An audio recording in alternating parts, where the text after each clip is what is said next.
welcome everybody. We're here today to talk about cutting service delays with virtual agent and Now Assist. My name is Kyle Bruckner, and I'm here with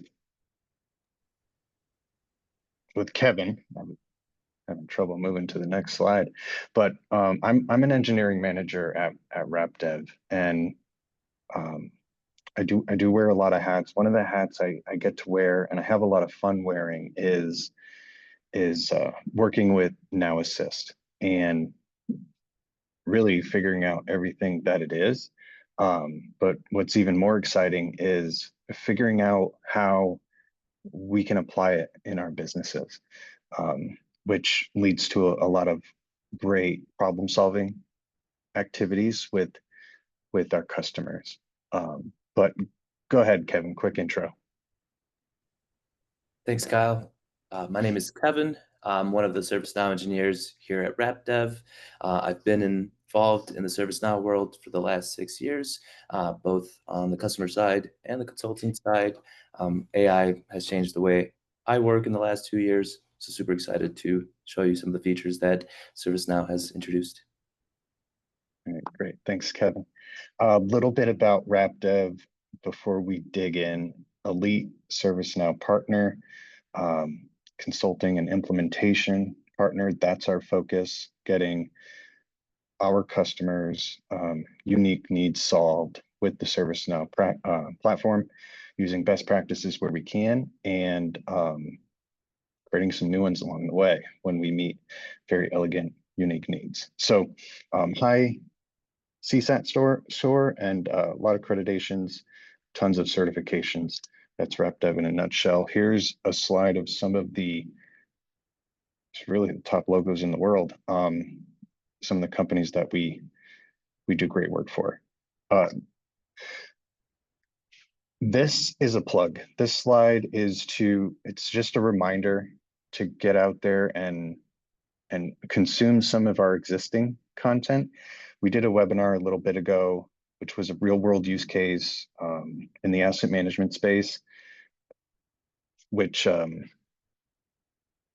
we built to show exactly how AI agents can start to do the work that the humans are doing today, which is really what we're after, and unlocking large amounts of productivity for ourselves, RapDev included, and our customers.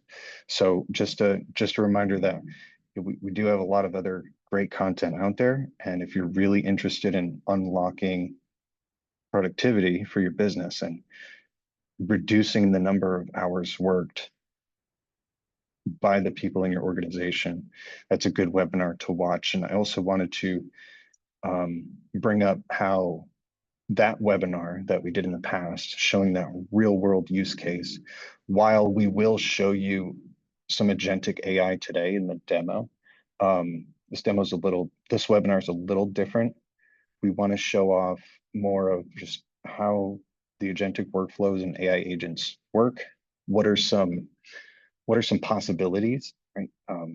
Some tools you can connect with, and get the wheels turning, get ideas flowing, and that way we can unlock a lot more productivity. So I wanted to share some of the foundational concepts of what it takes to go from zero, which is I have no idea what to do, all the way to, okay, now I understand how to actually identify what I can make autonomous within my org, which leads me to this slide, which is a slide I put together it's like 18 months ago. It's almost 2 years.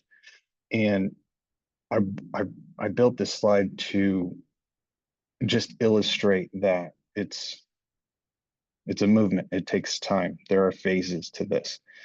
You're going to start off in stage 1 and experiment with AI, maybe alone, maybe without any senior direction, right? And then eventually you start to understand where AI can be applied, and you find yourself in stage 2, trying to accomplish a particular goal.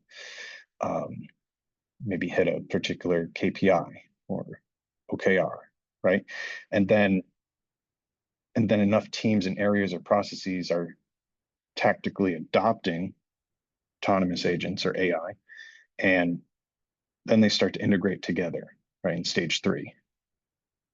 A good example might be your engineering team is leveraging GitHub Copilot, and GitHub Copilot is automatically generating code, automatically spinning up ephemeral code spaces, building and testing on its own. And that's a pocket of productivity for the dev team. And maybe that gets integrated upstream to a system that controls all of the tasks that must be done. And automatically generates stories or automatically generates test scripts.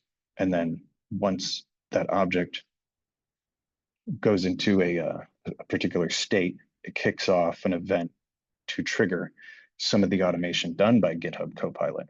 So that would be strategic integration, where multiple functions are now leveraging agentic AI and using automation to trigger the activities instead of relying on a human to interface with some AI tool or AI capable tool to take advantage of the agentic functionality or payoff. And then stage 4 is where we all aim to get, is fleets of specialized agents based on their individual prompts and instructions, tools that they have access to, governed by guardrails protocol, which we set to control them, control what they have access to, control what capabilities they have. What are they allowed to do? Create a task, prove something, make a decision for another agent. So right now I can say confidently that RapDev is at stage 3 because we started our journey a while back, and we're aiming ourselves to get to stage 4. So it's sort of like eating your own dog food, right? We have many systems that are tied together internally as a business, and agentic AI autonomously working as if they were part of the human workforce, which is pretty cool. We have deterministic AI-driven workflows that are more predictable and controllable and much more testable than their autonomous counterparts. So stage 4, again, is where we want to get to. And today, there's 3 main takeaways for today, today's webinar, which is number 1.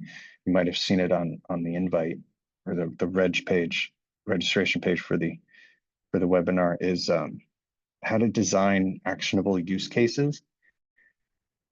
Like, just the answer to that question, how to actually design them. I can't just give all that away, but there are a few questions that are important to get the wheels turning there.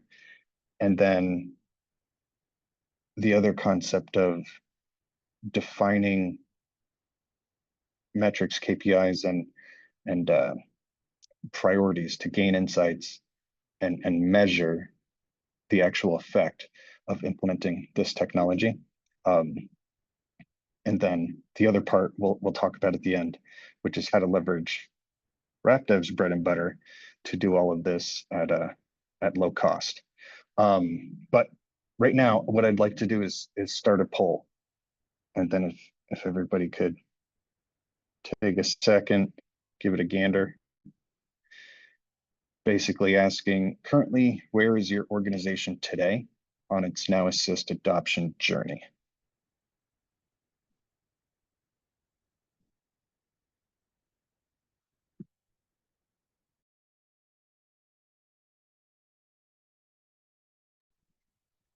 Take a second to fill that out, click a button, and we'll show the results in a second.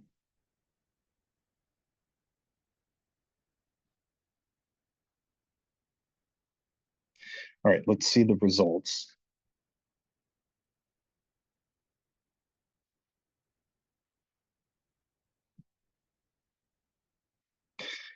Okay, 20%, Current Now Assist customers, wonderful. Started pilots and proof of concepts at 33%, exploring Now Assist but haven't started. Good. We're not considering at 4%. All right, let's do one more poll and then get into some really good information. The next poll is barriers to Now Assist adoption. For those who've not yet adopted Now Assist, which is about 37%, what's the biggest barrier your organization faces?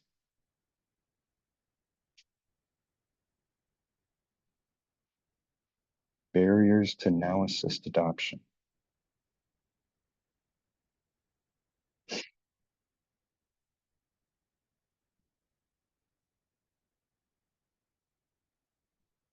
Okay, let's check the results to this one.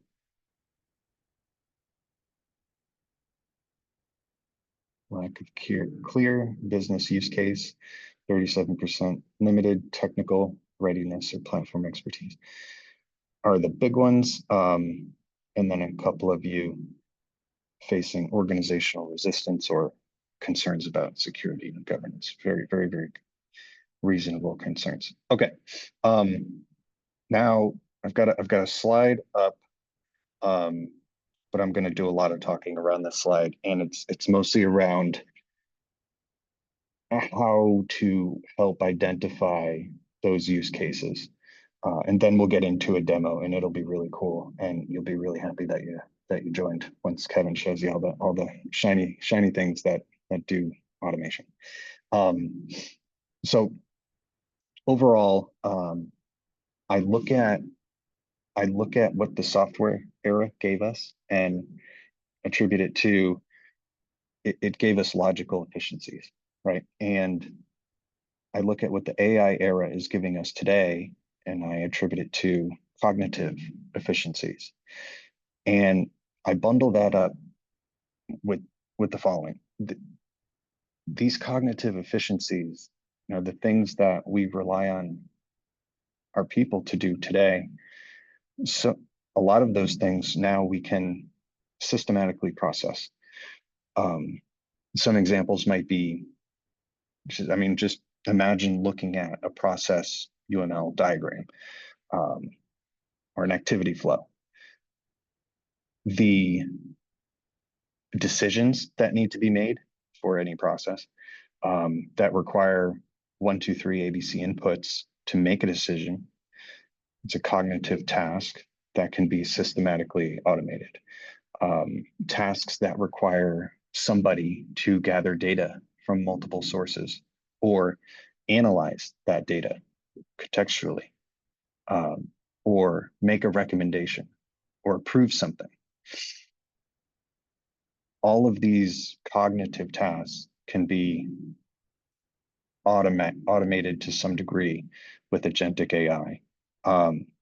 So the main thing is, once you understand that, then the next step, the step that we take at RapDev is finding that use case.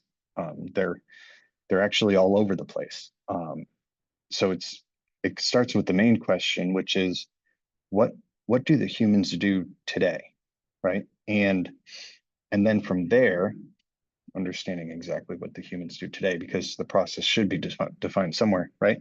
Then the question is, all right, of all of these activities, what then is worth automating, right?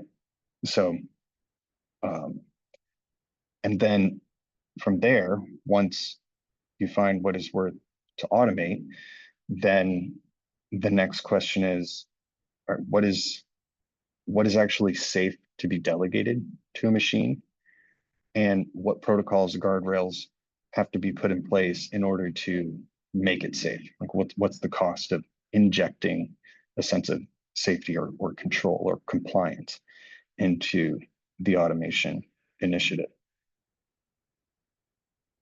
And then the final piece would be, what of those activities that are qualified to be automated, considering the cost and the payoff, what must still be executed by the human counterpart. So once all of those things are considered, you're good to go. Now I want to peel back a layer of the onion and get into some more questions that I think we should all be thinking about as we kind of venture forth into this autonomous journey that we're all on. And if we're not on it yet, we're gonna be, each one of us, pretty soon, because that's where all the value is. So I call this context mining, which is basically an investigative process into how the business currently runs. So overall, just like from a philosophical perspective, zoom out with me for a second. In order to find the right answers to just general meaning, you need the right questions.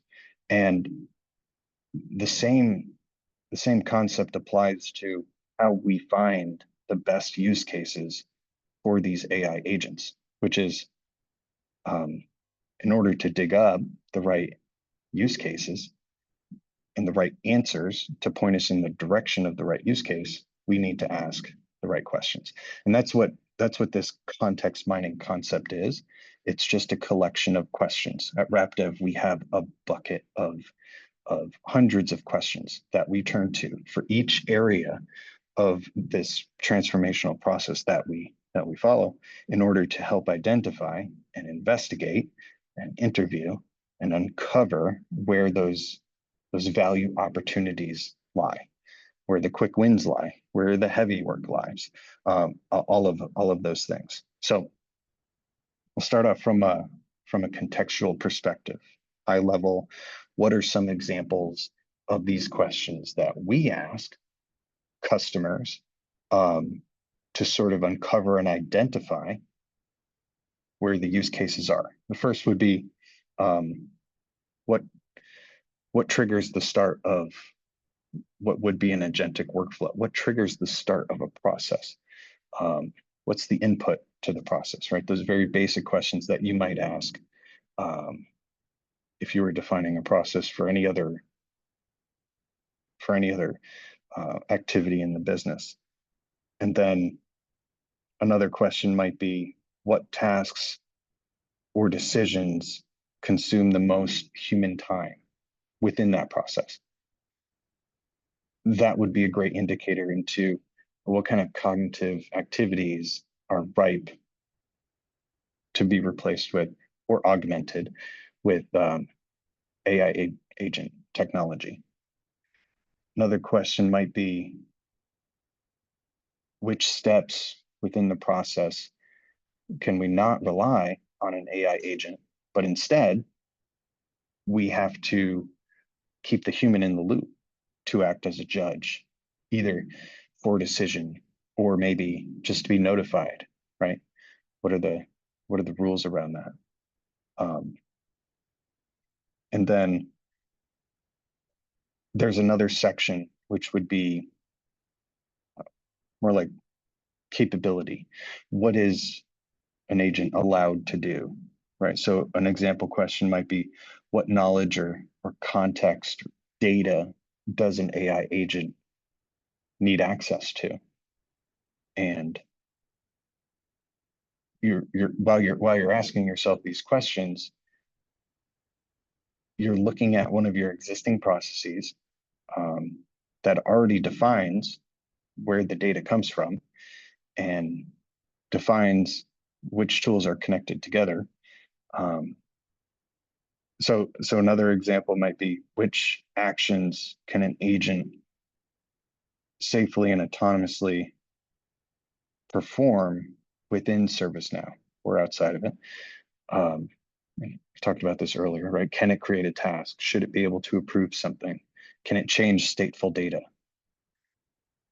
And when you're considering this for an autonomous effort, the answers to those questions already exist within your existing functional specs, your existing processes. You have personas and roles and responsibilities listed out within your business domains in each department within IT. Who does what when? It should be defined. If it's not, that might be a problem. But if it's defined, then you already know which personas can do which activities, which helps you define which AI agents can perform which activities or are allowed to perform or expected to perform which activities. And then once you get through that stage, we start talking about coordination, which is basically answering the question of which agents should my agentic workflow or AI agents be connected with? Which other AI agents should they have access to? What can they really invoke, right? And then the last piece, which is probably the most important, is what RapDev, what we do with our customers is mutually define KPIs.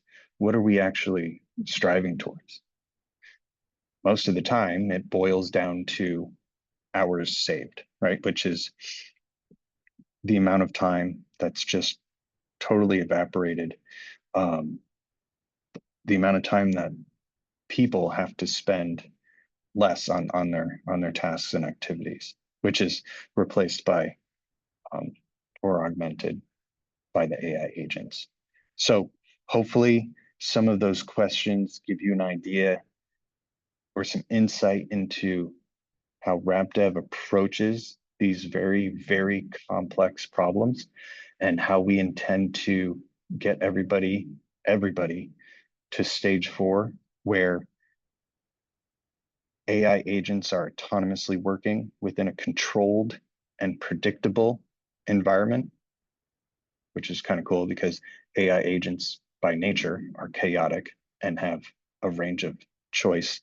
And we want to be able to control that so that it's as predictable as possibly can be.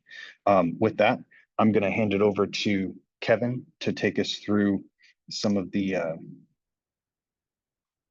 some of the some of the cool shiny things on the platform itself. So Kevin, whenever you're ready. All right, let me pull up my screen here.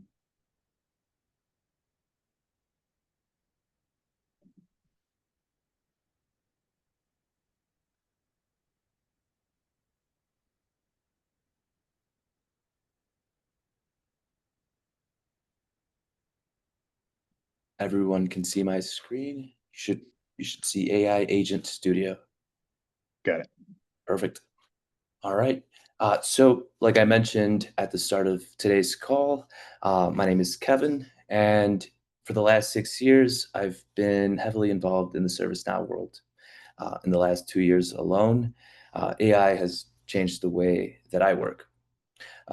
Here at RapDev, we've been on this exciting journey of exploring the future of automation within ServiceNow. And today I have the pleasure of walking through AI Agent Studio. For those who are not familiar, AI Agent Studio can be considered our admin console. It's our one-stop shop for discovering, setting up, configuring, managing, and activating agentic workflows and AI agents. Um, our AI agents are capable of performing specific tasks autonomously. They can be given tools that define what they can do. And some of those tools can be ServiceNow centric. They uh, can be associated to catalog items, a flow, or a set of tables that this AI agent can query. But they can also be handed external tools such as Slack, Microsoft 365, or even the World Wide Web. Uh, Obviously, depending on the level of access you grant that AI agent. So what I'll do here is um, I'll show the list of AI agents and the list of agentic workflows. And these AI agents, they can be grouped into an agentic workflow. Uh, this workflow can be considered a collection of coordinated agents.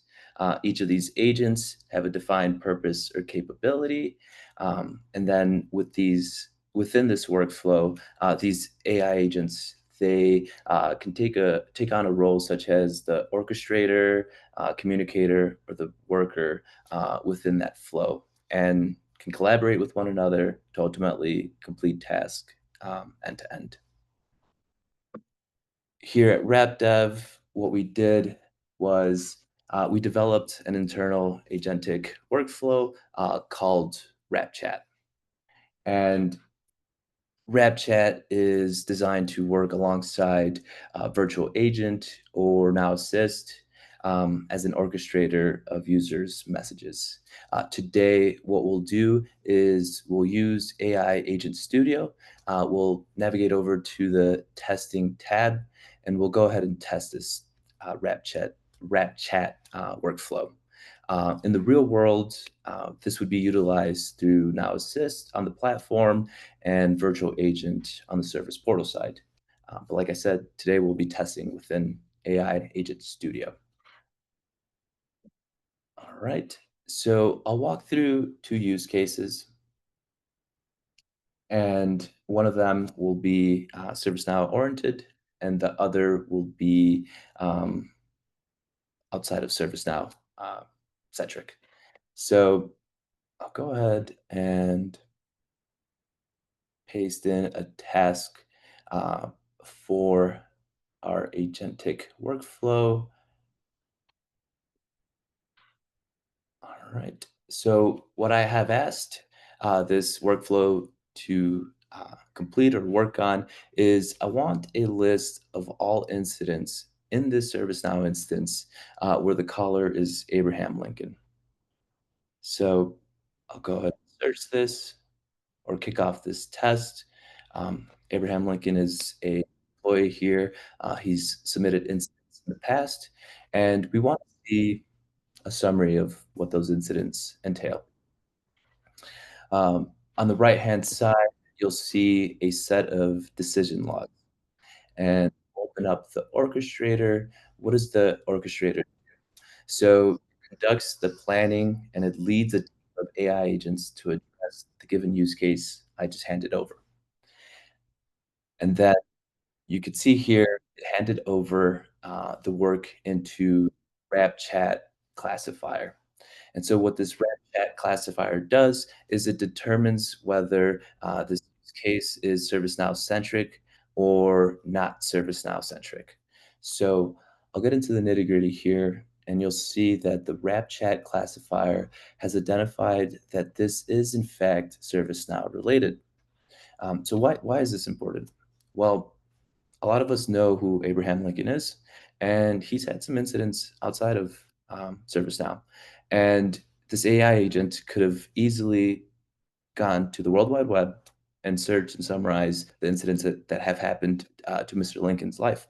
But instead, it read the context through multi-step reasoning, was able to determine that this was ServiceNow centric.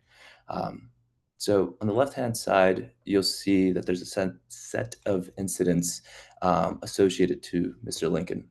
There's a total of 3 incidents. I was returned a short description category when it was open, and so on. Let's move over to the right-hand side and just wrap up the logic or decision logs.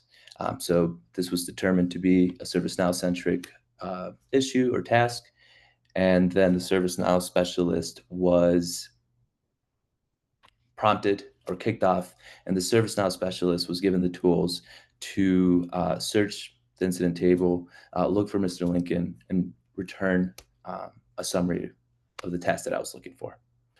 So that's one example of utilizing a workflow and a AI agent to query within ServiceNow.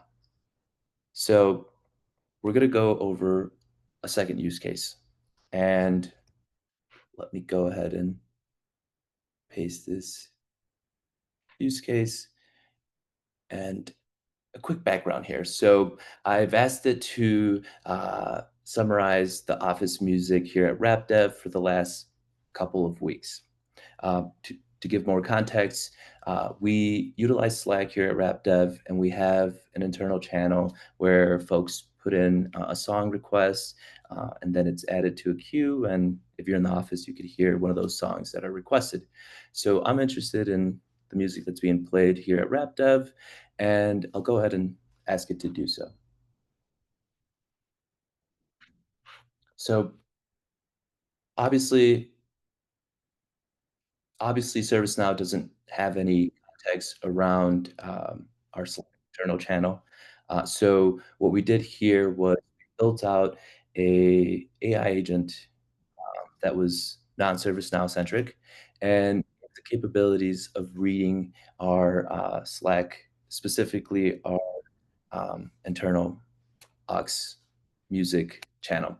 And so what we're testing here is whether or not the orchestrator and RapChat classifier is appropriately classifying this as a non-ServiceNow task. So on the right-hand side, you can see that that the orchestrator did classify this as a non-ServiceNow related task, and you'll see that this was completed. We're not seeing something on the left-hand side, but what I did was I performed this task a couple minutes ago, and you'll see that there was a summary returned on our office music playlist featuring Band of Horses and Yoda by Weird Al. But yep, so that's a good example of how we can enable our AI agents to utilize not only ServiceNow, but outside tools like Slack or Microsoft 365 or even the World Wide Web. All right, great. Thank you, Kevin. I'm going to steal the screen back, Sure. replace current share, and we'll talk about a couple more things. So that decision that Kevin's agentic workflow made by one of the agents to determine whether or not a question is ServiceNow related or not, very, very important glimpse into what we should be thinking about having the AI agents do, right? It's just one decision, one example based on context, and the context, use your imagination, can be any one of those inputs that supply your existing processes with information to make work flow, right? So right now you have the humans taking care of those activities. In the future, we want to see agents take care of those activities. Now on the screen here, you're looking at our AI agent starter pack, and this is primed, locked, and loaded, ready to go for people who don't know where to start, don't know what use case is good. We come in, RapDev comes in and does a little bit of that interrogation process that I unveiled earlier, which is a list of questioning to find out where the value is. We will find together up to 5 use cases, build out those agents. It might be fewer use cases that require more agents, but we'll build 5 agents nonetheless and ship it all the way to production within 4 weeks. So you get real tangible return on the effort you put into autonomous automation. So what I'd like to do now is move over to Q&A and see if we can break a record. I'm going to stop sharing my screen as we go into Q&A, but I think we had around 60 questions on one of our last webinars. Let's see how many we get today. More questions, the better. I like taking on the random, unexpected curiosities. So go ahead and hit us with your questions. You can use the Zoom Q&A or the chat. So there's a question that I wanted to quickly answer, but there's a question around someone in the chat said that they assume they can replace the search instead of using user, they can use search by CI. Yes, you can search by CI. The AI agent was instructed a nested query, and it could use any of the attributes within the defined table, one of those being CI name. Yeah, this is a cool question because search, you have different options to search based on the type of search that's needed, right? You could web search the internet. Um, you could search via the semantic data principle, leveraging ServiceNow's AI search, which is based off of backend vector store, right, for semantic data relevance. So those data sources. Now we're getting into some of the solutioning, which is what RapDev does. Based on the data sources or data that is required to support a given process or automation initiative, um, we we like to understand what data is required, where it is, CI, task, whatever, and ServiceNow, Snowflake, Salesforce, whatever platform, and then ensure that it's being staged in the right form, um, and then it's being accessed by the right search technique, right? So I don't want to sound too general or ambiguous, but if the data exists, it can become context for an AI agent. It's just, all right, which of the available methods to acquire that data for the AI agent is right, and which of the available methods um, to to store the stateful relevance of that data is correct. So very, very, very interesting concepts. Very good question. We've got another one in the chat. What's an AI agent use case that you're commonly asked to create for your customers? One that has come up recently because ServiceNow does not yet do this. They are building it though. So our agent will eventually be replaced by native ServiceNow functionality. But the ServiceNow had shipped conversational catalog items so that users can have a conversation with virtual agent, the chat interface, to order a new laptop or submit a request. And the way that works is virtual agent takes a look at what variables are in the catalog item and says, ask the end user a question for each variable, right? What kind of laptop do you need? Windows or Mac? And then the user responds, and then virtual agent conversational catalog item topic replies, okay, that's great. Now, how much memory do you need? And it just keeps going until all the variables are collected from the end user. We built out a very similar end user experience for troubleshooting and knowledge articles. So if your knowledge base has instructions on how to uh, troubleshoot your email client not working, or one of those very cumbersome, nuanced issues that people keep calling the service desk for. Instead, now with the RapDev AI agent that we've built for a common use case is now the end users can just have a conversation with virtual agent about it. So the way it currently works on the platform is the virtual agent will go and check what data is available in that knowledge base for this email client issue and just return a single response with all the context from that knowledge article and a knowledge article link um, in a single response, a lot like the way ChatGPT does. But what we did is enable virtual agent through an AI agent that it taps into to give the user troubleshooting steps one by one. So it'll ask the user to go into settings and check a particular setting, and then ask the end user, did you complete that step? Yes or no?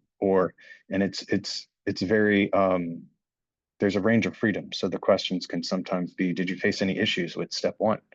And the user replies based on whatever has happened, and the AI agent will then supply the next step in the troubleshooting process. So instead of being on the phone with your service desk agent, the users are now being guided via this AI agent instead. So the whole idea is, again, you can sort of see how it boils down to hours saved at the end of the day. Incident deflection in this case, but hours saved for whatever process we work on. I got another question here. I'm going to quickly interrupt, Kyle. Yeah. So you indirectly answered a question that was asked, and it was, what's the value here? What is this doing that ServiceNow doesn't already do? And um, it's the big question is what's the difference? What has changed with this new introduction to this new piece of features? And if any of us have worked with virtual agent, you'll notice that virtual agent is very task oriented. Doesn't have multi-step reasoning, and it doesn't ask follow-up questions that clarify or lead us to the actual goal.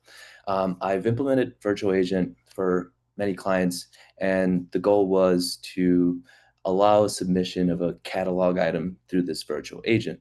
And if any of you have attempted to do so, you'll notice that if you don't write word for word the name of the catalog item, sometimes you won't get that catalog item that you're looking to get, that you're looking to request.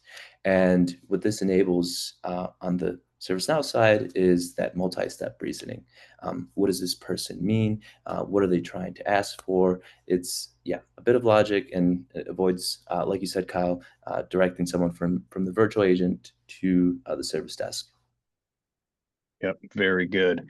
All right, good. The next question here is, does the starter pack go beyond ServiceNow, which means integrating with other systems? For example, Workday or IAM tools, etc., that can trigger actions from ServiceNow based on specific requests. The answer is yes, and I'm gonna give the answer like this, because ideally we want to build AI agents in ServiceNow first, always.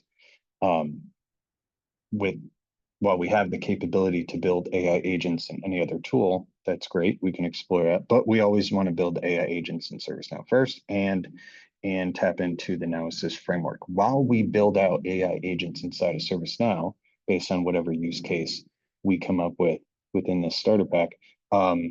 It might require data from one of these external tools, and if we have to build a tool or a quick interface to get data into this AI agent in order for it to function, we will do that. So yes, it does include that. All right, next question.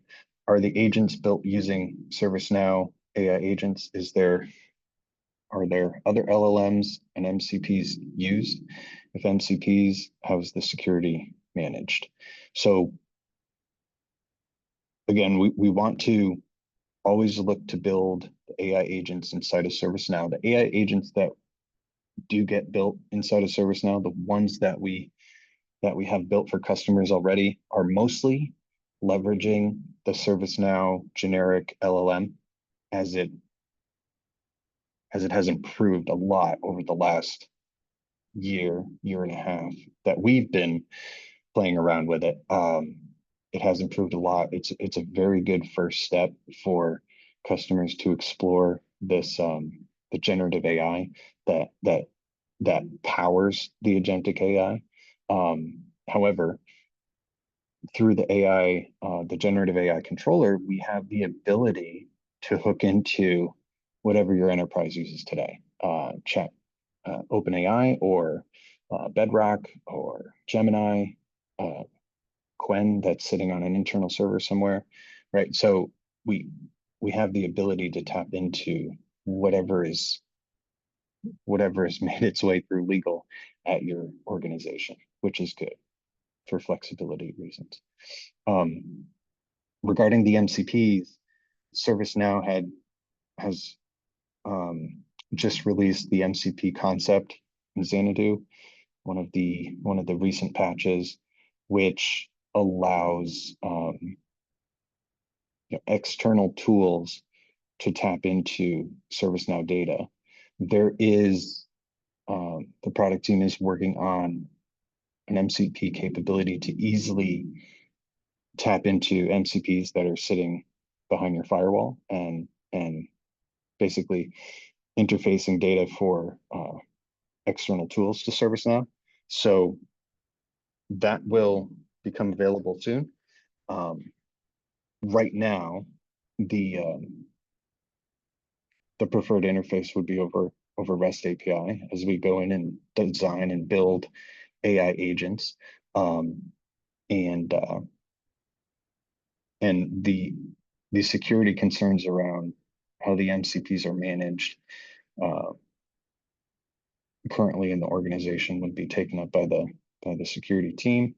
Now, when it comes to ServiceNow, building out MCP capability to sit in between ServiceNow and external systems that need ServiceNow data, right? AI agents that exist outside of ServiceNow that need to tap into ServiceNow for ServiceNow data.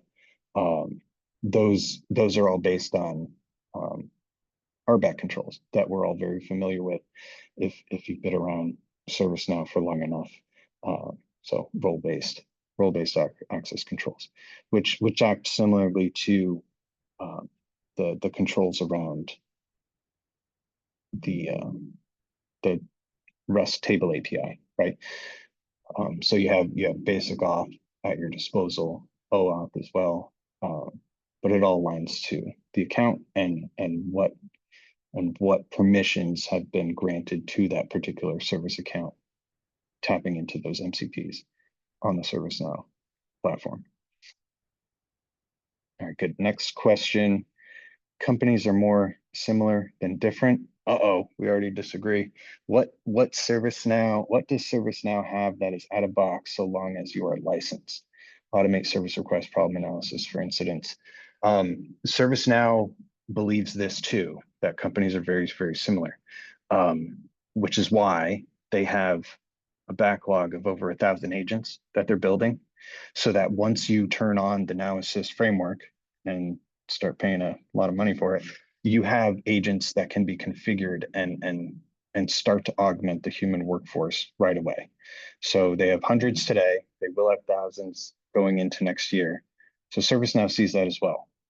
So they're building out these very generic use cases or agents for these use cases that are very common across customers and across industries. The reason I disagree with that is because I've been doing this for 15 years and we see a lot of nuance from customer to customer because use cases seem to always, there's no end to complexity, it seems, right? People always have new ideas to improve or connect different systems together and optimize. And that introduces uniqueness and it introduces opportunity to solve new problems in interesting ways, creatively.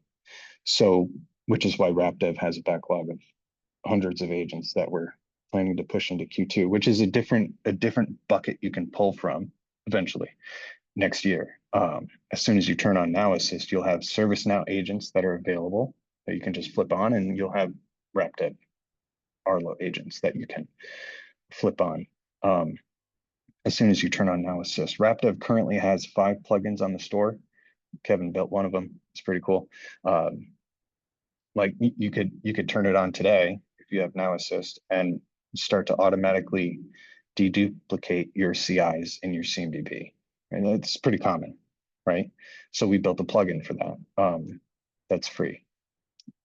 All right, next question. How are you training the Now Assist bot to give reliable answers to common questions? Okay. We're not training it. We provide context to it, right? And we don't have to train it because the ServiceNow had worked with NVIDIA to train its own model. and it utilized all of the ServiceNow relevant context, which is why if you've used Chat GPT enough for ServiceNow related questions, sometimes it's a little off because OpenAI didn't have all the rich ServiceNow data that ServiceNow has. So they had to really build their own model and train it in order to get it to provide relevant ServiceNow answers to ServiceNow relevant questions. But the starting out at very generally high level ServiceNow questions, you drill into there's incident questions, there's service CI questions. Every domain within ServiceNow has a speciality, and every object has a certain degree of relevance. So when we need to provide an AI agent with some degree of relevance around an object, we use query-based RAG to leverage a tool that an AI agent might have the capability to utilize. And we just go get that data and plug it into a prompt, maybe even using a ServiceNow skill from the skill kit to dynamically inject information into a prompt, the same way you do when you interface with ChatGPT. If you need it to alter the first chapter of your new fantasy novel, then you're probably going to want to give it that first chapter that you had written so it can suggest some modifications.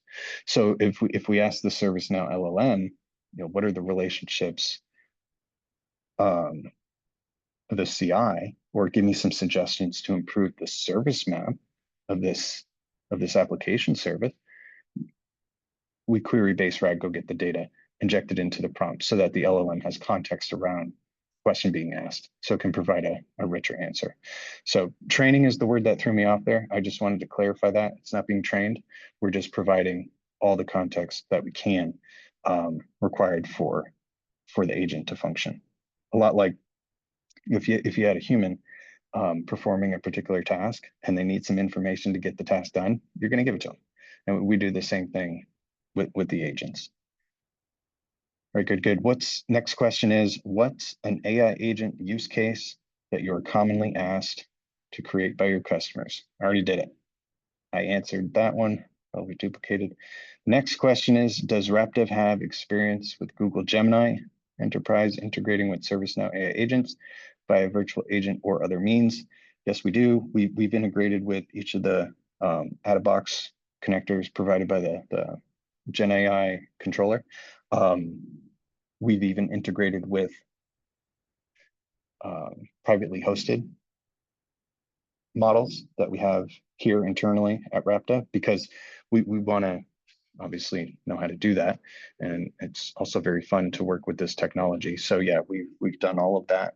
But again, it's from what we've seen, it does is a slight uptick in value, especially throughout this year, to simply use the generic ServiceNow large language model.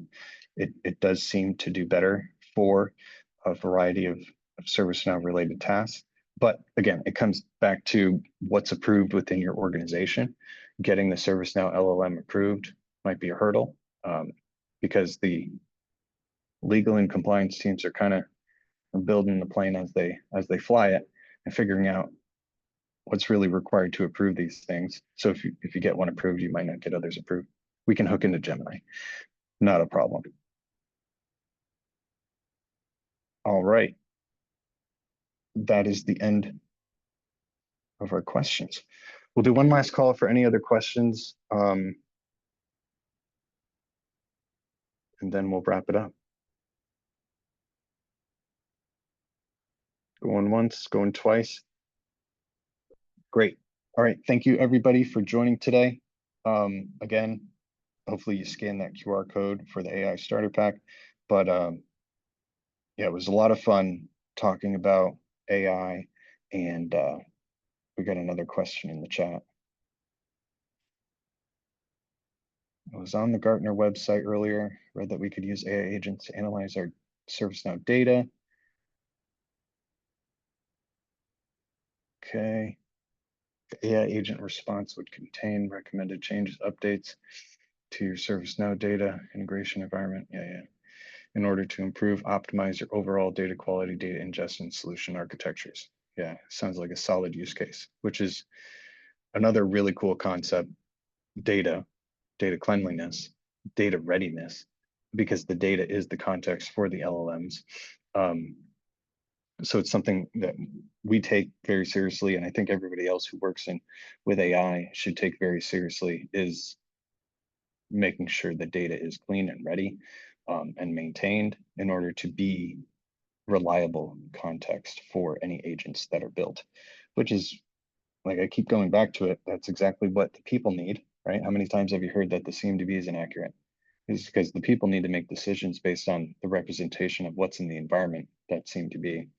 So the AI agents need similar reliability, obviously. So data cleanliness and readiness, very, very important topic.